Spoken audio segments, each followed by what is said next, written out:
এখন এসছি আমি চন্দননগরে আপনজন ক্লাবে জগদ্ধাত্রী ঠাকুর দেখতে। এটা আপনজন ক্লাবে এবারে কিন্তু জগদ্ধাত্রী পুজোর যে থিমটা করেছে সেটা হলো গাছ, লতা পাতা এইগুলো দিয়ে। দেখতে পাচ্ছি অনেকগুলো লতা পাতা রয়েছে এবং গাছ রয়েছে যেগুলো অনেকটা মানুষের মতন, হাত পা সব কিছু কিন্তু রয়েছে।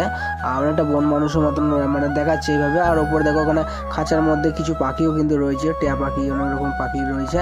আর সামনে থেকে এখানে কিন্তু বাবুই পাখি রয়েছে, বাবুই পাখি বাসা বেশ অনেকগুলো, ছোটো ছোটো কিন্তু বাবুই পাখিও রয়েছে। আর ওপরে কিন্তু এখানে লেখা রয়েছে যে আপনজন ক্লাব। আর সামনে দেখো চলো ভেতরে ঢোকা যাক। এখানে কিন্তু অনেকগুলো লতা পাতা কিন্তু ঝুলছে। তা সামনে কিন্তু এখানে একটা খেজুর গাছ রয়েছে, খেজুর গাছের ওপরে কিন্তু বেশ অনেকগুলো বাবুই পাখির বাসা রয়েছে। আর খেজুর গাছটা কিন্তু একটা অন্যরকম দেখতে পাচ্ছি, ওপরে কিন্তু শেকড় রয়েছে অনেকগুলো খেজুর গাছে। আর বেশ অনেকগুলো পাখিও রয়েছে খেজুর গাছে বেশ। আর চারিদিকে কিন্তু সবগুলো কিন্তু লতা পাতা করা আছে। আর এখানে জগদ্ধাত্রী মাকে দেখো, ওয়াও, জগদ্ধাত্রী মায়ের কিন্তু অপূর্ব রূপ। আর এখানে মাকে কিন্তু সোনার গয়না, স্বর্প গয়না সব কিছু কিন্তু পরানো হয়ে গেছে। আর আজকে হচ্ছে এখানকার মায়ের পুজো।